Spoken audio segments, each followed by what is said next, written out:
Ladies and gentlemen, that William and Mary event, the I Don't Have Enough Faith to Be an Atheist event at William and Mary, will be Wednesday, March 5th, Lord willing, this week. If you're anywhere near Williamsburg, would love to see you. The details are on our website. It starts at 7 p.m., I believe.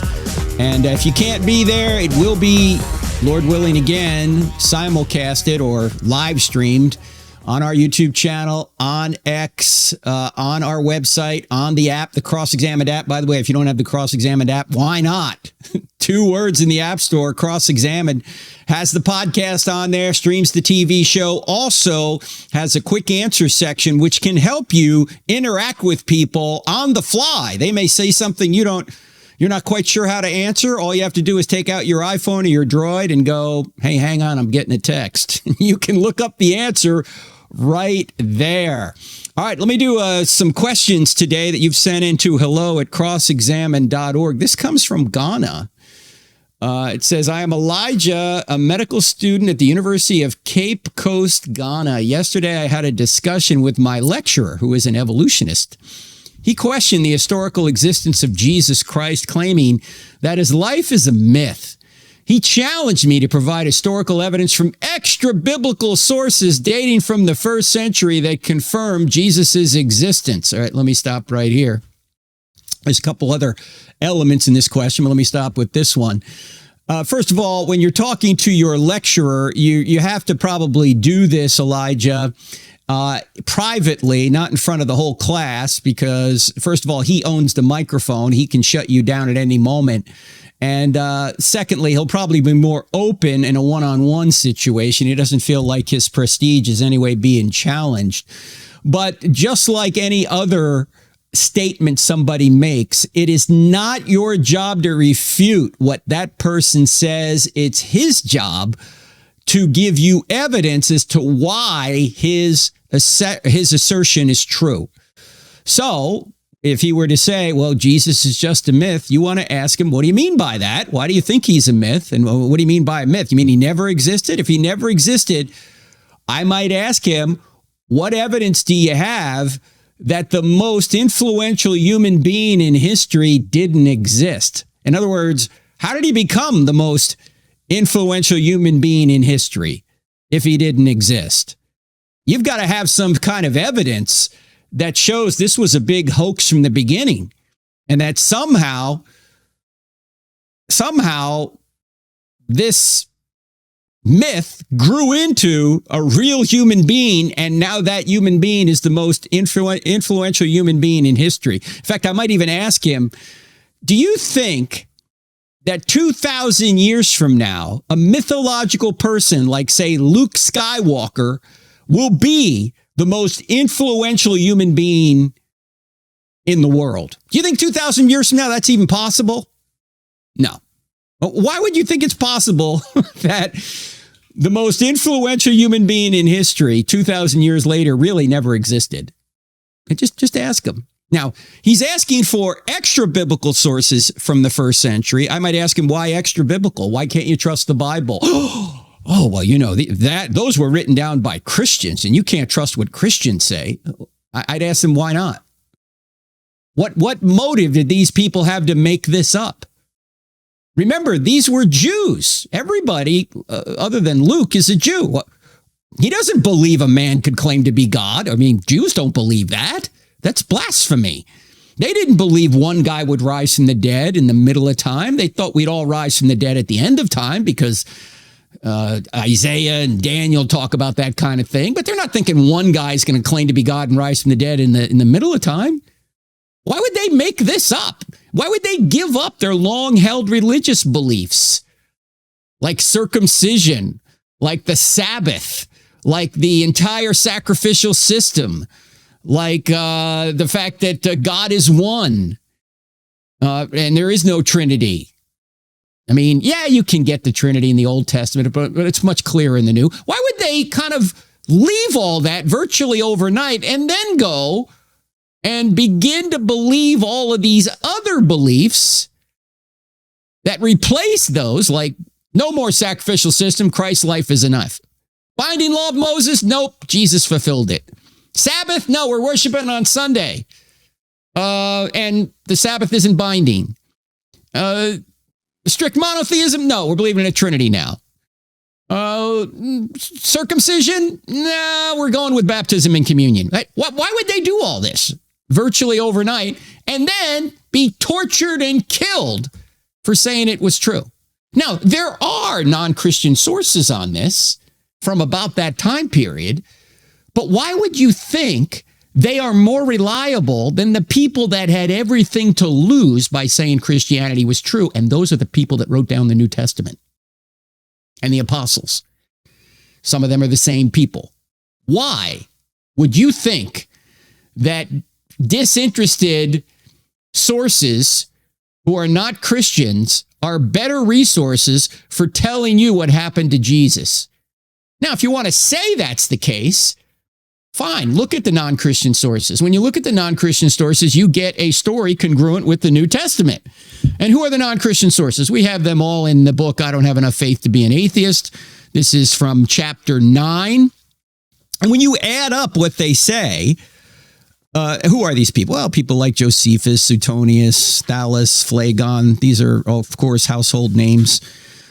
Here's what you get. This is actually from page 223 of I Don't Have Enough Faith to Be an Atheist. Here's what you get when you piece together 10 non-Christian sources within 150 years of Jesus's life. None of these people are Christians, but they say certain things about Christians and Christianity and Jesus that if Jesus was a myth, there's no way they could say this. I mean, how does the myth? Oh, it started way back in 33 AD. It was a myth, and they thought it was real just within decades of that. Is that possible? Possible. Probably not reasonable to believe that these non-Christian sources write as if Jesus is a real person when in fact he wasn't. Here's what you get when you piece together these sources. Jesus lived during the time of Tiberius Caesar. He lived a virtuous life. He was a wonder worker. He had a brother named James. He was acclaimed to be the Messiah. He was crucified under Pontius Pilate. He was crucified on the eve of the Jewish Passover. Darkness and an earthquake occurred when he died. His disciples believed that he rose from the dead. His disciples were willing to die for their belief. Christianity spread rapidly as far as Rome, and his disciples denied the Roman gods and worshiped Jesus as God. That sounds exactly like the New Testament. Now, these people don't say Jesus is the Messiah or that Jesus did rise from the dead. If they did say that, they would be Christians. These people are saying the disciples believed Jesus rose from the dead. But that's what they're saying. That's what the New Testament says. So there are maybe there's one or two, but last I checked, if there's one or two, that's a lot. There are virtually no New Testament scholars, even those who are atheists, who believe Jesus never existed. Nobody believes Jesus was a myth who is a scholar. Oh, sure, you can find stuff on the internet all you want, but you're not going to find scholars saying, even Bart Ehrman says, of course Jesus existed and was crucified. So atheists, agnostics who are scholars, they wouldn't agree with your friend at all. Why? Because there's evidence that Jesus existed. Very strong. There's even archaeological evidence we've talked about on this program before.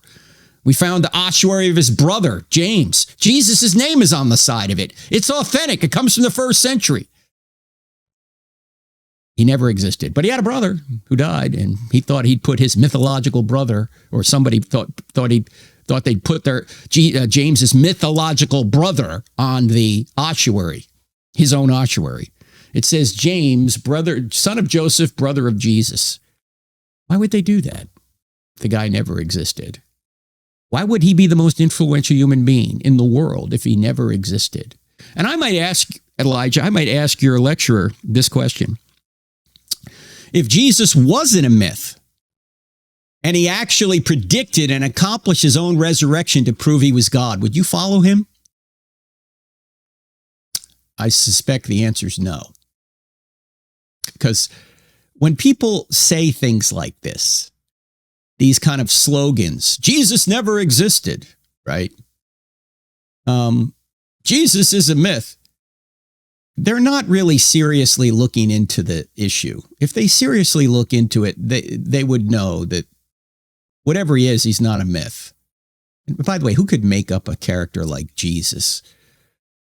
The guy had such amazing qualities that you don't even find it in fiction. In fact, in our book, Hollywood Heroes, How Your Favorite Movies Reveal God, my son and I wrote a couple of years ago, we have a chapter in the back because the ultimate hero of all the blockbusters movies that you read about, that you watch over the past 50 or so years, the blockbuster franchises, they've all stolen from the greatest story ever told and the greatest hero of all time. The ultimate hero is Jesus himself.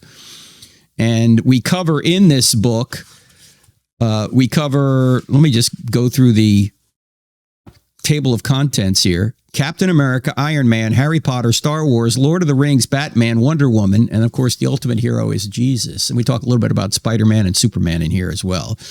They're all stolen from the greatest story ever told because the great ultimate hero, Jesus himself, sacrifices himself to save people from evil. And that's what all ultimate heroes do, or all heroes in the movies do. Jesus is the ultimate hero. Anyway, I can't go through this in any detail, but here are some of the qualities of Jesus. No other person in history or fiction is perfect like Jesus. I'm just reading the headlines. Jesus is the first and only world religious figure to make himself the message. There has not been a person in history more other-centered than Jesus. There is not another person in history as humble as Jesus, despite the fact that he's God. There is not another person in history as brilliant as Jesus, and we give reasons, obviously, in that section. Jesus never allows his good qualities to lead him into sin. Good qualities. Let me read this section here for just a little bit because it's interesting.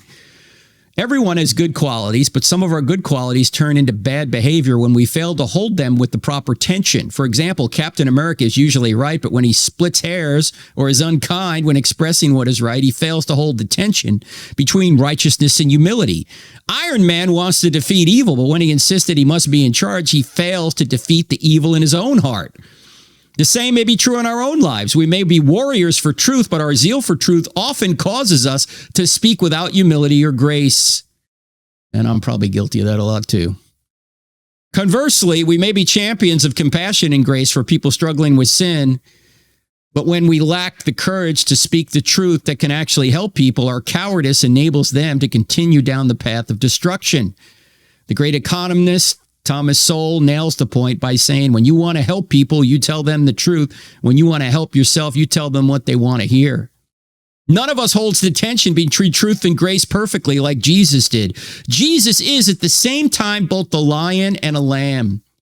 He is someone who walks and talks the absolute truth. In fact, he's the embodiment of truth. And while he totally exposes people with his insight, he somehow delivers the message without adding offense. Yes, some already opposed him. The Pharisees are offended by the truth. He proclaims, but Jesus doesn't add offense. He tells the Samaritan woman at the well that she has had 5 husbands, and the man she's living with now is not her husband. That would normally be perceived as intrusive and none of your business. But the grace and love of Jesus wins her over. Even though Jews and Samaritans hate one another, she tells her entire village that Jesus could be the Messiah. Then many come to believe he is the Savior of the world. Now, as you read the biographies of Jesus called Matthew, Mark, Luke, and John in the New Testament, in order to fully appreciate how these amazing qualities are displayed by one person, after reading them, we think you'll see that this quote from Tim Keller is spot on. Keller said this: "It is this paradox that he is both God and human," speaking of Jesus, "that gives Jesus an overwhelming beauty. He is the lion and the lamb. Despite his high claims, he is never pompous. You never see him standing on his own dignity.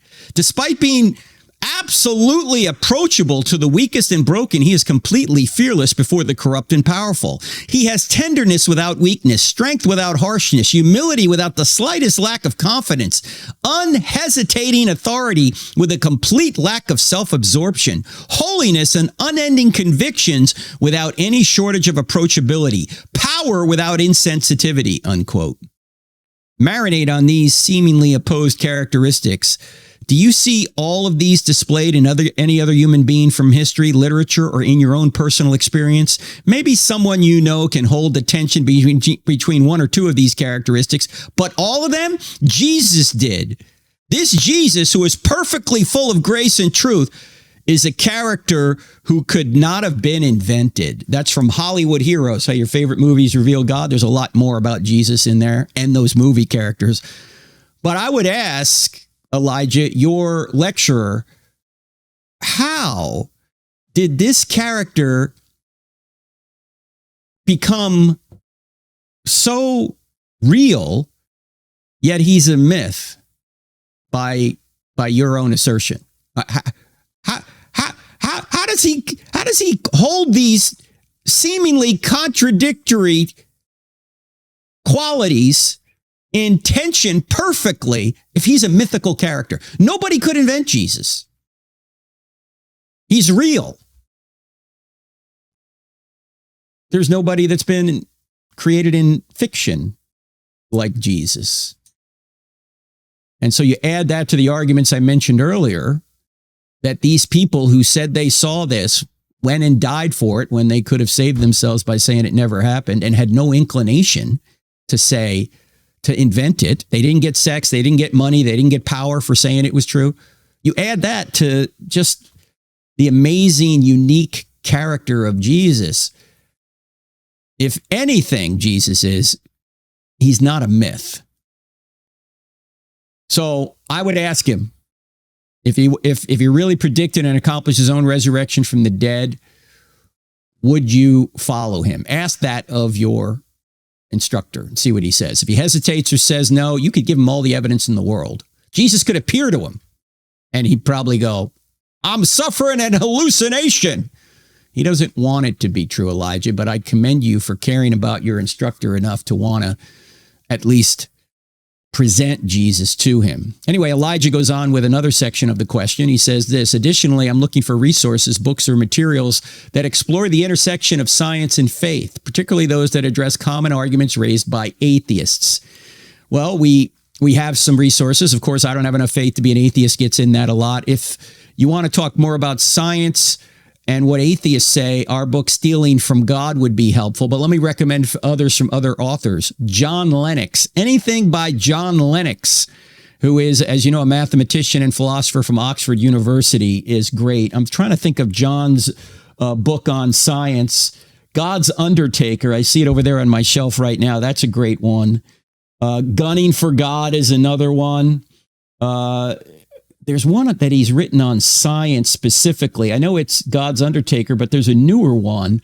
I'm going to look it up as we're talking. It's a book, has science buried God, something like that. Let me find that one by John Lennox, Elijah. And if you can find that, that would be something that I would highly recommend. John Lennox, science. Let me see if I can find this. Can Science Explain Everything? That's it. Can Science Explain Everything? That's a great book. He's also got Cosmic Chemistry. I mean, and that book I mentioned, God's Undertaker. Any of those books are great. Check that out. Also, Stephen Meyer. I don't know how read you are in this, Elijah, but Stephen Meyer's Return of the God Hypothesis. That's his newest one. And in that, Steve talks about the three great arguments for the theistic God or theistic God: the cosmological argument and the two aspects of the teleological argument, fine-tuning and the signature in the cell, the fact that life itself appears to be designed. So you've got the creation of the universe, you've got the design of the universe, and you have the creation and design of life. And he says that people are returning to the God hypothesis because not only can't natural laws explain any of this, there's positive evidence for an intelligent being when you look at the creation of the universe, the fine-tuning of the universe, or what you find in life, this genetic code that in every one of your 40 trillion cells, there's a software program 3.2 billion letters long. That we don't just lack a natural explanation for that. It's not a God of the gaps argument to say there's an intelligence that put that in there. Why? Because we know that programs always come from programmers. So we actually have positive evidence for an intelligent being. So you might want to check out Stephen Meyer, Return of the God Hypothesis. Let me also say this, and I need to develop this more. I developed it a little bit in Stealing from God, but in a future update of I Don't Have Enough Faith to Be an Atheist, one day we'll update it. I want to point out that the atheists, and I talk about this in Stealing from God, but I really want to point out that when atheists are arguing that there's no evidence for God, they're presupposing a number of things that are best explained by God. Like, for example, their own minds. Why do they trust their own minds? If the mind or the brain was put together by some sort of natural process that didn't have its end in mind, why would you trust it? This is what John Lennox asks his materialistic colleagues. He'll ask them, tell me the history of your brain. And they'll basically say, well, the history of my brain is it got here by some random process that didn't have its end in mind. And then Lennox will ask them, and you trust it? I mean, like, why would you trust such a creation? As if a tornado put together a computer by raging through a junkyard. Would you trust the computer? No, you'd go, this thing wasn't designed, so why should I trust anything from it? But we can trust our minds. We can trust our brains, which should tell us that our minds, our brains were put together by a designer so we could know the real world. We could know evidence. And the reason we have a mind and not just a brain is because if we're just a brain, we can't trust anything we think. We're just molecular machines. We're just moist robots. We have free will. We know that intuitively that we have free will. We can follow the evidence where it leads. We're a soul. We're not just a body. We have consciousness. That can't be completely explained by molecules bumping into one another. Why do we have this immaterial realm that allows us to know the real world and to make decisions, free will decisions? Why are these laws of logic and laws of mathematics, where are they grounded? They're immaterial. You can't find the laws of logic in a drawer somewhere or the laws of mathematics made out of material. They're not. They're immaterial realities. How about the laws of nature themselves? Where did they come from? And why are they so persistent and consistent? Where do laws come from? They come from lawgivers. Why is cause and effect? Why does that even happen? Why is the universe orderly? Where does an orderly world come from? An orderly universe? They come from a mind. Why? Because we reason from effect to cause. That's what cause and effect tells us. That's what scientists do. They reason from effect to cause. If there's order in the world, there must be an orderer. If there are laws of nature, there must be a lawgiver. If there are laws of logic and laws of mathematics, we're reasoning back to a mind. The ultimate grounding of this is a mind. If the universe had a beginning, and it did, if space, matter, and time had a beginning, then the cause must be outside of space, matter, and time. It must be spaceless, timeless, immaterial, powerful, personal, and intelligent to create the universe and to sustain the universe in the state it's in. We're reasoning from the effect we see all around us. This is why Paul says that God is understood by what has been made so that people are without excuse. He says that in Romans chapter 1. We look around us, we see what is made, and we reason back to a cause. The problem with atheists is they have no ultimate cause. There's no cause. They see all the effects around them, but they have no cause. In fact, that's how we know God exists. We know God by his effects. We reason from effects back to cause. And so I would point that out, Elijah. I would say, How do you explain your ability to argue? How do you explain why we have evidence for anything? Forget evidence for God for just a second. Evidence for anything. Like why when you put 2 parts of hydrogen and 1 part oxygen together, you always get water? Why does that happen? And how can we know that? If you're a molecular machine, you can't know that. If there's no order to the universe, you wouldn't get a consistent outcome by putting 2 parts hydrogen and 1 part oxygen together. You wouldn't get water. Because if there was no consistency, no order, things would change. And there would be no things, actually. There'd be no God. I mean, there'd be no universe without God. I mean, if there is no God, why is there something rather than nothing? Why does anything exist if there is no God? Now, this doesn't prove the Christian God. Only if Jesus has risen from the dead is this the Christian God. But atheists, unfortunately, are stealing from God while they're arguing against him. They're stealing rationality. They're stealing the laws of logic, the laws of math. They're stealing the laws of nature. They're stealing a universe because there should be no universe unless there was something outside the universe that brought it into existence. So you're stealing from God while you're arguing against him. Now, stealing from God, anything by John Lennox, Stephen Meyer will help you do that. Elijah has a final point to this question. He says, lastly, I need material that supports the authenticity of the New Testament, refuting claims that it was a product of Roman political ideology designed to control the masses. Well, first of all, again, it is not your job to refute what somebody says. It's their job to support what they say.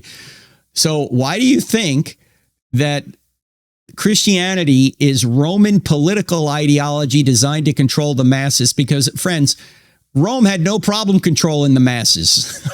Rome had their own pantheon of gods.